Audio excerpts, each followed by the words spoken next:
ഓം നമോ ഭഗവതേ വാസുദേവായ. പ്രിയ സജ്ജനങ്ങളെ, എല്ലാവർക്കും നമസ്കാരം.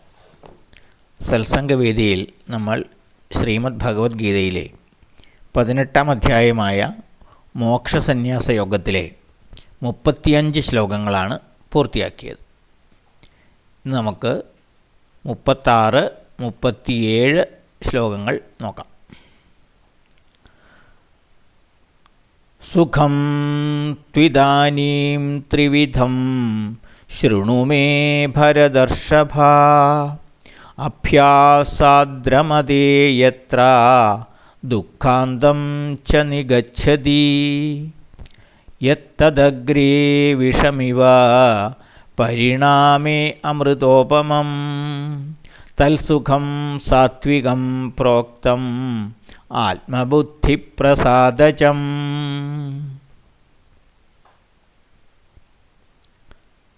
ഭരതർഷഭ, ഹേ ഭരതകുലശ്രേഷ്ഠ. അർജുന, ത്രിവിധം 3 വിധമുള്ള സുഖം തു സുഖത്തെക്കുറിച്ചും ഇദാനിം ഇപ്പോൾ മേ ശൃണു എന്നിൽ നിന്നും കേട്ടുകൊള്ളുക. യത്ര ഏതൊരു സുഖത്തിൽ അഭ്യാസാത് കാലങ്ങളായുള്ള പരിചയം കൊണ്ട് പരിശീലനം കൊണ്ട് രമതേ രമിക്കുകയും ദുഃഖാന്തം ദുഃഖമില്ലാത്ത അവസ്ഥയെ നിഗച്ഛതീച പ്രാപിക്കുകയും ചെയ്യുന്നുവോ. യത് ഏതൊരു സുഖം അഗ്രേ തുടക്കത്തിൽ വിഷമിവ വിഷതുല്യവും പരിണാമേ പിന്നീട് അമൃതോപമം അമൃതതുല്യവുമായിത്തീരുന്നുവോ. ആത്മബുദ്ധിപ്രസാദജം ആത്മീയ ബുദ്ധിയുടെ പ്രസാദത്തിൽ നിന്നും ഉണ്ടാകുന്ന തത്സുഖം ആ സുഖം സാത്വികം പ്രോക്തം സാത്വികമായി പരിഗണിക്കപ്പെടുന്നു. ഈ 2 ശ്ലോകങ്ങളിൽ ഭഗവാൻ സുഖത്തെപ്പറ്റിയാണ് പറയുന്നത്. സുഖവും 3 വിധത്തിലുണ്ട്. അതായത് ഗുണവിശേഷങ്ങളുടെ അടിസ്ഥാനത്തിൽ സാത്വികം, രാജസികം, താമസികം. അതിൽ സാത്വികമായ സുഖം എന്ത് എന്നാണ് ഭഗവാൻ ഈ 2 ശ്ലോകത്തിലൂടെ പറയുന്നത്. ഹേ ഭരതകുലശ്രേഷ്ഠനായ അർജുന, 3 വിധമുള്ള സുഖത്തെക്കുറിച്ചും, അതായത് സാത്വികം, രാജസികം, താമസികം, 3 വിധമുള്ള സുഖത്തെക്കുറിച്ചും ഇപ്പോൾ എന്നിൽ നിന്നും നീ കേട്ടുകൊള്ളുക. ഏതൊരു സുഖത്തിൽ കാലങ്ങളായുള്ള പരിചയം കൊണ്ട് രമിക്കുകയും ദുഃഖമില്ലാത്ത അവസ്ഥയെ പ്രാപിക്കുകയും ചെയ്യുന്നുവോ. ഏതൊരു സുഖം ആദ്യം വിഷതുല്യവും പിന്നീട് അമൃതതുല്യവും ആയിത്തീരുന്നുവോ. ആത്മീയ ബുദ്ധിയുടെ പ്രസാദത്തിൽ നിന്നും ഉണ്ടാകുന്ന ആ സുഖം സാത്വികമായി പരിഗണിക്കപ്പെടുന്നു.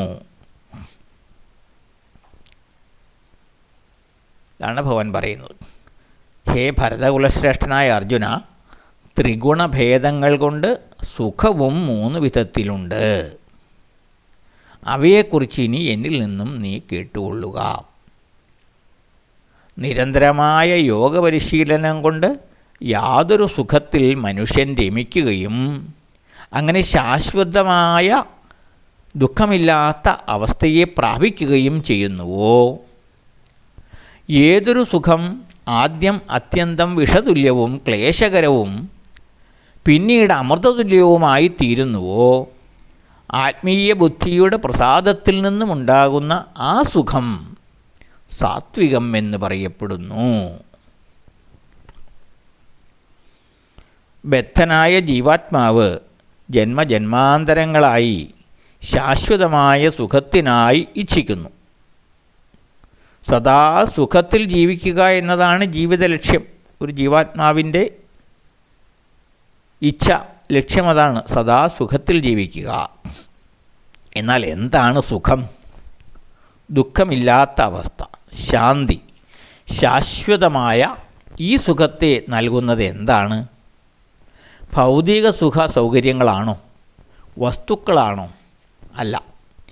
ആത്യന്തികമായി ഈ ഭൗതിക വസ്തുക്കളിൽ നിന്നുള്ള സുഖം ദുഃഖത്തെ പ്രദാനം ചെയ്യുന്നതാണ് എന്ന് ക്രമേണ ബോധ്യമാകും. ഉദാഹരണത്തിന്, ലഡു എന്ന മധുരപലഹാരം എല്ലാവർക്കും ഇഷ്ടമാണ്. അപ്പോൾ ഒരു ലഡു കിട്ടുമ്പോൾ അത്യധികമായ ഒരു ആസ്വാദ്യകരമായി അത് കഴിക്കുവാൻ സാധിക്കും, അതിഷ്ടപ്പെടുന്നവർക്ക്. അപ്പോൾ ഒന്നാമത്തെ ലഡു അത്യധികം ആസ്വാദ്യകരമായി കഴിക്കും. വീണ്ടും ഒരു രണ്ടാമതൊരെണ്ണം കൂടി കൊടുക്കുന്നു, അപ്പോഴതും ആസ്വാദ്യകരമായി തന്നെ കഴിക്കുന്നു. മൂന്നാമതൊരു ലഡു കൊടുത്താലോ, അപ്പോൾ ആസ്വാദ്യതയ്ക്ക് അല്പം കുറവ് വരും. തന്നെയല്ല വളരെ വിഷമിച്ച് ആ മൂന്നാമത്തെയും കഴിക്കും. നാലാമത് വീണ്ടും ഒരു ലഡു കൊടുത്താലോ, മടുപ്പാകും, അയ്യോ വേണ്ട വേണ്ട എന്ന് പറയും. അപ്പോൾ അതാണ് സുഖം. തുടർച്ചയായി ലഭിക്കുമ്പോൾ മടുക്കുകയും എന്നാൽ ഒരു ഇടവേളയ്ക്ക് ശേഷം വീണ്ടും ആഗ്രഹിക്കുകയും ചെയ്യുന്നതാണ് ഭൗതിക സുഖം. അത് ആത്യന്തികമായി നിലനിൽക്കുന്നതല്ല. കുറേ ആസ്വദിച്ച് കഴിയുമ്പോൾ മടുക്കും, വീണ്ടും ഒരു ഇടവേള കഴിഞ്ഞ് വീണ്ടും ആഗ്രഹിക്കും. അതാണ് ഭൗതിക സുഖം. അപ്പോൾ അത് നിത്യമല്ല. അപ്പോൾ സുഖം ഈ ഭൗതിക വസ്തുക്കളിലല്ല. ഭൗതിക വസ്തുക്കളിലാണെങ്കിൽ വീണ്ടും വീണ്ടും അത് ഉപയോഗിക്കുമ്പോൾ വീണ്ടും സന്തോഷം ഉണ്ടാകേണ്ടതല്ലേ? അല്ല. അപ്പം മനസ്സിലാണ് സന്തോഷം, സുഖം എന്ന അവസ്ഥ ഉണ്ടാകുന്നത്.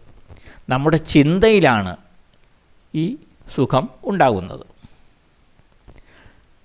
നിരന്തരമായ യോഗ പരിശീലനം കൊണ്ട് ലഭിക്കുന്ന ആത്മീയ സുഖം, ആത്മാനന്ദം, അത് എത്ര ആസ്വദിച്ചാലും മടുപ്പ് വരാത്ത സുഖമാണ്.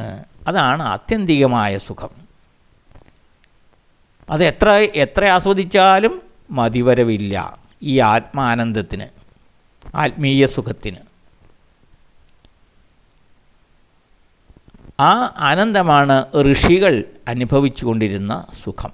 ഋഷികൾ അനുഭവിക്കുന്ന സുഖം എന്ന് പറയുന്നത് ഈ ആത്മാനന്ദമാണ്, ആത്മീയ സുഖമാണ്. ക്ലേശം മൂലം ആദ്യം വിഷം പോലെ തോന്നിക്കുന്നതും അന്ത്യത്തിൽ അമൃതതുല്യവും ആത്മസാക്ഷാത്കാരം ഉണർത്തുന്നതുമായ ആ സുഖത്തെ സാത്വികം എന്ന് പറയാം. ഈ സുഖം ആദ്യം വിഷം പോലെ തോന്നിക്കും, പക്ഷേ ക്രമേണ അമൃതതുല്യമായി തീരും ആ സുഖം. അത് ആത്മസാക്ഷാത്കാരം ഉണർത്തുന്നതുമാണ്. ഒരു നിത്യമായ സുഖമാണത്. ആ സുഖത്തെയാണ് സാത്വികം എന്ന് പറയാവുന്നത്. അതായത് ആത്മസുഖമാണ്, ഈ ആത്മീയമായ ആനന്ദമാണ് സാത്വികമായ സുഖം. ഭൗതികമായ സുഖം ഒരിക്കലും സാത്വികമായ സുഖം എന്ന് പറയാൻ കഴിയില്ല.